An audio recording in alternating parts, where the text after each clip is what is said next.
el gobierno de Gustavo Petro empieza a desarrollar una especie de proceso de paz con ceses al fuego durante el conflicto, cosa que ya lo hemos visto en muchas ocasiones, es algo que no funciona, lo hemos visto, digamos, en los distintos procesos de paz que sucedieron en los 80s y en los 90s, y también, pues, obviamente, el proceso de paz del Caguán, cuando hay un proceso, que existe un proceso de paz mediante un cese al fuego, pero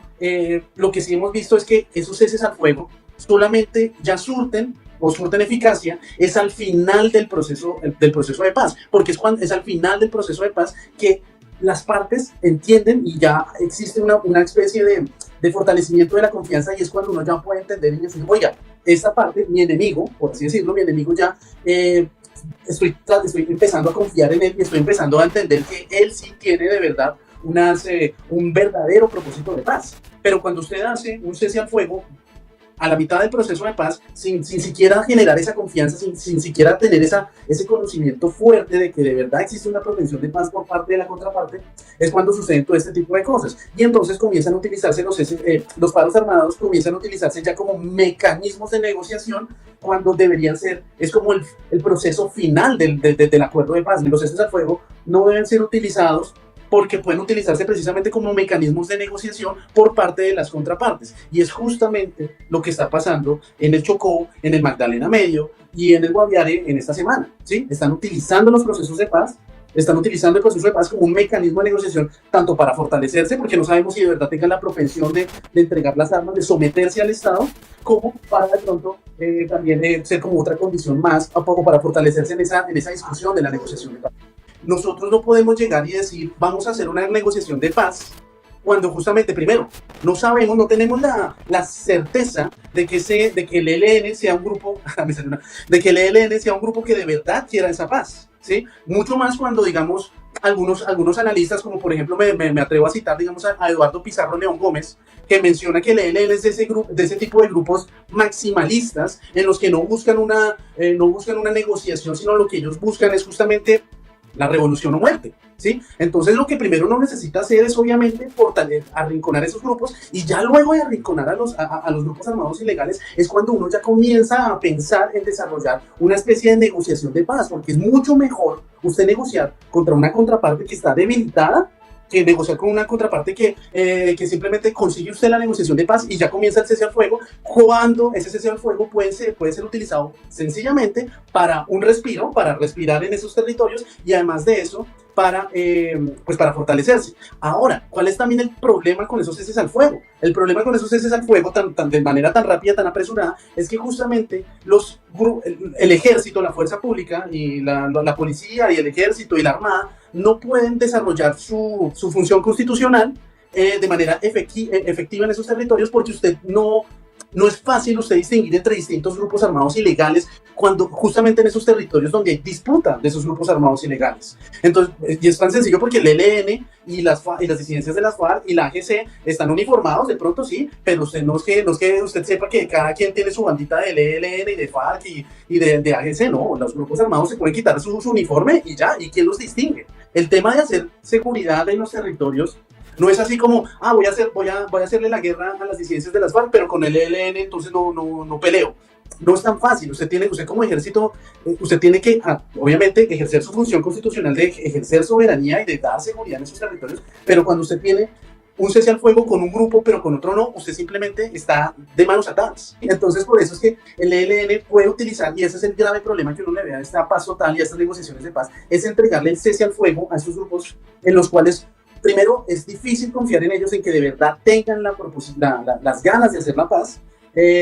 sino que además pueden ser utilizados para fortalecerse en esos territorios. Y es que ya lo estamos viendo, el ELN, según la misma Defensoría del Pueblo, el ELN en el 2022 tenía presencia en 180 municipios, en el 2022. Y ya para hoy estamos con una presencia en 231 municipios. Es muy difícil de verdad confiar en un grupo armado que utiliza los ceses al fuego y las negociaciones de paz para fortalecerse en los territorios. Entonces, por eso es que las negociaciones de paz no es simplemente llegar, sentarse y tan sencillo como decía, digamos, el presidente Petro al principio de su mandato, que el ELN a los 3 meses se acababa. ¿Sí? Porque es que justamente estos grupos armados, primero por ser maximalistas, en el sentido de que revolución o muerte. Segundo, porque utilizan estas negociaciones para fortalecerse. Es que es muy poca la confianza en la que uno le puede dar a esos grupos para de verdad ver si van a entregar las armas. En este orden de ideas, Mateo, ¿cree usted que el ministro está haciendo una buena gestión? Él está cumpliendo con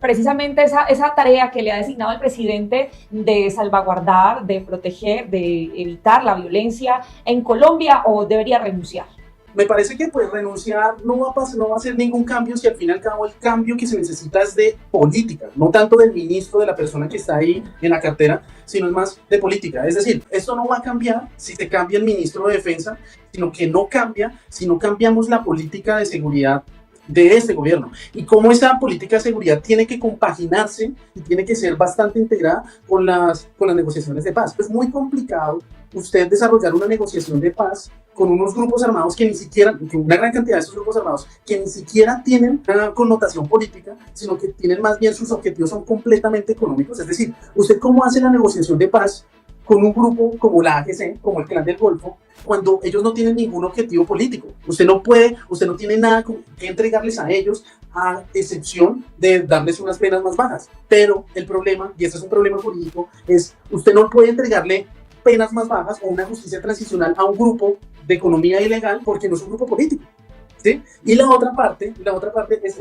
es hacer esos ceses al fuego. Usted no puede hacer ceses al fuego con estos distintos grupos cuando usted tiene todos esos grupos repartidos en toda Colombia, en más o menos unos 500 municipios, y usted no sabe contra quién usted es enemigo. Usted no sabe, en esta parte yo soy enemigo de este grupo y de este grupo, pero no de este. Y en esta de este y de este. Y además, usted no los puede ni reconocer en los territorios. Y ya, finalmente, otro grave problema de este gobierno con la seguridad es todo el tema de cómo, de no atacar a los grupos armados. Una negociación de paz, lo primero que usted tiene que hacer es debilitar a la contraparte antes de meterse en una negociación. Pero aquí lo que hemos visto es que los grupos armados se fortalecen y la negociación continúa. Es la estrategia de negociación, la peor estrategia de negociación que usted puede hacer como gobierno, porque al fin y al cabo usted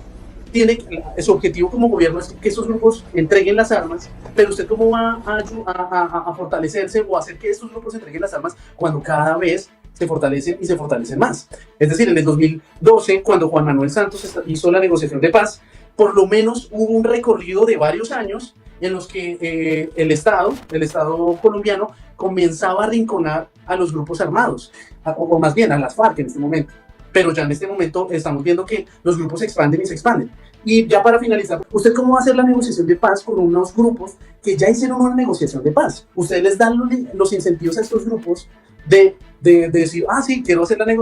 la paz, y entregan las armas o hacen la mímica de que entregan las armas, y en un par de años vuelven a armarse. No es una solución, no es un buen mensaje llegar y decirle a esos grupos que ya supuestamente tuvieron la oportunidad de hacer la paz, de que ahora sí lo vayan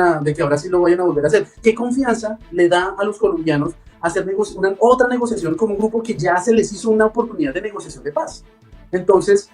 lo que uno ve acá es que el tema es más de crimen organizado, más de economías ilícitas, más de la búsqueda de arrinconar estos grupos armados, impidiéndoles que se enriquezcan con estas economías ilegales, y no lo está haciendo bien el gobierno en ese objetivo tan primordial como es reducir a sus grupos armados.